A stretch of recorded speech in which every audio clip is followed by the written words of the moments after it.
ദൈവത്തിന് മഹത്വമുണ്ടാകട്ടെ. തേനിലും മധുരം എന്ന പ്രതിദിന ദൈവവചന സന്ദേശത്തിലേക്ക് ഏവർക്കും സ്വാഗതം. ലോക സംഭവങ്ങളൊക്കെ കർത്താവിൻ്റെ വരവ് വിളിച്ചറിയിച്ചുകൊണ്ടിരിക്കുന്ന ഒരു കാലഘട്ടത്തിലാണ് നാം ജീവിക്കുന്നത്.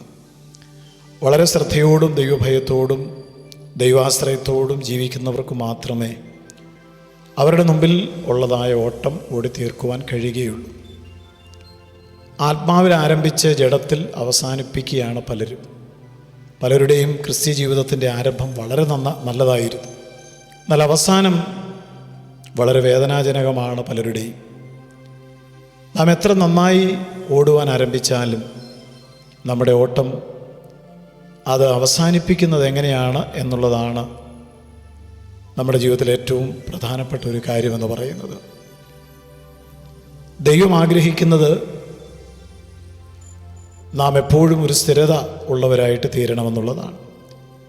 അതുകൊണ്ടാണ് പഴയ നിയമത്തിലെ പല ഭക്തന്മാരുടെയും പേരുകൾ എടുത്ത് കർത്താവ് തൻ്റെ പരസ്യ ശുശ്രൂഷ സമയത്ത് അവരെക്കുറിച്ച് പ്രസ്താവിച്ചത്. നന്നായിട്ട് ഓടിയവരുടെ ചരിത്രവും ഓട്ടത്തിൽ പരാജയപ്പെട്ടു പോയവരുടെ ചരിത്രവുമെല്ലാം യേശു സൂചിപ്പിച്ചിട്ടുണ്ട്. സാരാഫാത്തിലെ വിധവയും നയമാനും അബ്രഹാമും ശലോമോനും യോനയും ഒക്കെ യേശുവിൻ്റെ സംസാര വിഷയത്തിൽ കടന്നു വന്നിട്ടുണ്ട്. അങ്ങനെ കർത്താവ് സംസാരിച്ച ഒരു സഹോദരിയാണ് ലോത്തിൻ്റെ ഭാര്യ. ലൂക്കോസിൻ്റെ സുവിശേഷം 17-ാം അധ്യായം 32-ാമത്തെ വചനത്തിലാണ് ഈ സഹോദരിയെക്കുറിച്ച് യേശു പറഞ്ഞിരിക്കുന്നത്. ലോത്തിൻ്റെ ഭാര്യയെ ഓർത്തുകൊള്ളുവിൻ. അവൾ നന്നായിട്ട് ഓടിത്തികയ്ക്കുവാനുള്ള എല്ലാ സാഹചര്യങ്ങളും ഉണ്ടായിരുന്ന ഒരു സഹോദരിയാണ്.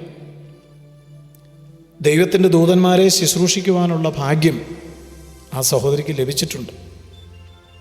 മാത്രമല്ല, ദൈവദൂതന്മാർ ആ കുടുംബത്തെ കൈക്ക് പിടിച്ച് ലോത്തിനോടും 2 പെൺമക്കളോടും കൂടെ പട്ടണത്തിന് പുറത്തേക്ക് കൊണ്ടുവന്നതാണ്. ജീവരക്ഷയ്ക്കായി ഓടിപ്പോവുക, പുറകോട്ട് നോക്കരുത്, ഈ പ്രദേശത്തെങ്ങും നിൽക്കരുത്, നിങ്ങൾക്ക് നാശം ഭവിക്കാതിരിപ്പാൻ പർവ്വതത്തിലേക്ക് ഓടിപ്പോവുക.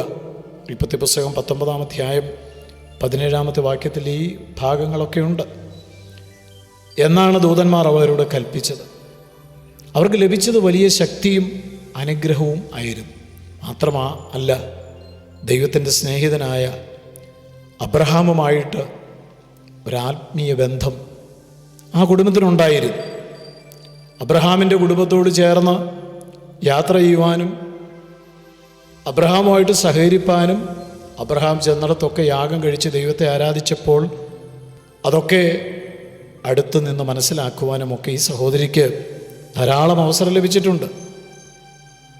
എന്നാൽ അവളുടെ അവസാനത്തെക്കുറിച്ചാണ് നമ്മളിവിടെ വായിക്കുന്നത്.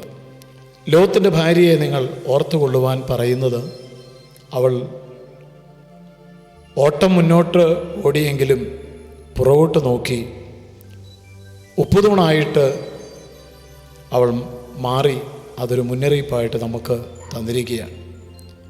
സോദോം പട്ടണത്തിലെ ആ ഇമ്പങ്ങളോടും അവിടുത്തെ ലോകമയത്വത്തോടും അവിടെ ഉണ്ടായിരുന്ന ധനവും ഭവനവും അവളെ വല്ലാതെ സ്വാധീനിച്ചിരുന്നു. സോദോമിലേക്ക് അവളുടെ ഹൃദയം വല്ലാതെ വശീകരിക്കപ്പെട്ടിരുന്നു. അവളുടെ സകല നിക്ഷേപവും സോദോമിലായിരുന്നു. അതുകൊണ്ട് മുന്നോട്ട് ഒരടി പോലും ഓടുവാൻ അവൾക്ക് പ്രാപ്തിയില്ലായിരുന്നു. അവളുടെ ഹൃദയം സോദോമിലായിരുന്നു. ഇന്നും ജീവരക്ഷയ്ക്ക് വേണ്ടി ഓടുന്ന പലരുടെയും ഹൃദയം പഴയ സോദോമിൽ തന്നെയാണ്. നാം വിട്ടുപോകുന്ന പലതിലേക്കും പലരുടെയും മനസ്സ് തിരിഞ്ഞിരിക്കുന്നു. ഓട്ടം മുന്നോട്ടാണെന്ന് പലർക്കും തോന്നുമെങ്കിലും നോട്ടം പുറകോട്ടാണെന്ന് കർത്താവിന് മാത്രമേ മനസ്സിലാവുകയുള്ളൂ. അതുകൊണ്ടാണ് വിടേണ്ടതിനെ വിട്ട് ഉപേക്ഷിക്കേണ്ടതിനെ ഉപേക്ഷിച്ച് സകല ഭാരവും മുറുകെ പറ്റുന്ന പാപവും വിട്ടുകളഞ്ഞുകൊണ്ട് മുമ്പിലേക്ക്, ലക്ഷ്യത്തിലേക്ക്, വിരുദിലേക്ക് നോക്കിക്കൊണ്ട് ഓടിത്തികയ്ക്കണം എന്ന് ദൈവത്തിൻ്റെ വചനം നമ്മോട് ആവശ്യപ്പെടുന്നത്. ലോക ഇമ്പങ്ങളെയും ലോകമോഹങ്ങളെയും ജയിക്കുവാൻ കഴിയാത്ത ആർക്കും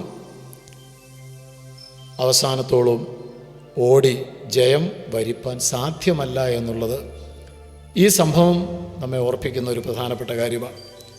ക്രിസ്തുവിനെ നേടേണ്ടതിന് ഒന്നുകിൽ നമുക്കുള്ളതെല്ലാം യാഗമാക്കേണ്ടതായിട്ട് വരും, അല്ലെങ്കിൽ ഭൗതിക മോഹങ്ങൾക്കായി നാം ക്രിസ്തുവിനെ ഉപേക്ഷിക്കേണ്ടതായിട്ട് വരും. ലോത്തിൻ്റെ ഭാര്യയെപ്പോലെ നമ്മുടെ ജീവിതത്തിലെ പരിഗണന നാം ഏതിനാണ് കൊടുക്കേണ്ടത്? ക്രിസ്തുവിനെ നേടേണ്ടതിന് സകലതും ചപ്പന്നും ചവറന്നും എണ്ണിയ പൗരൂസിനെ പോലെ നമുക്ക് ജീവിക്കുവാൻ കഴിയുമോ?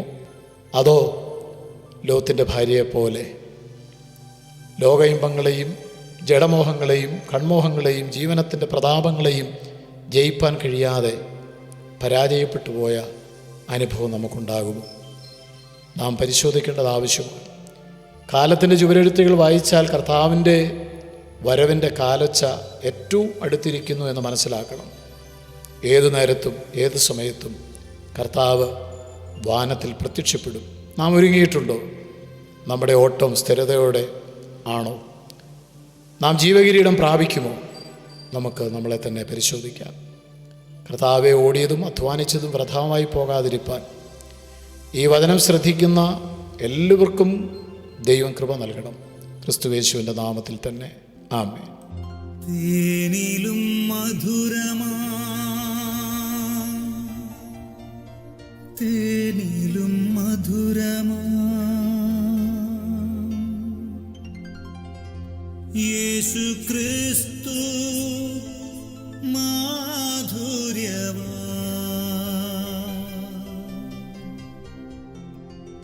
രുചിച്ചു നോക്കി ഞാൻ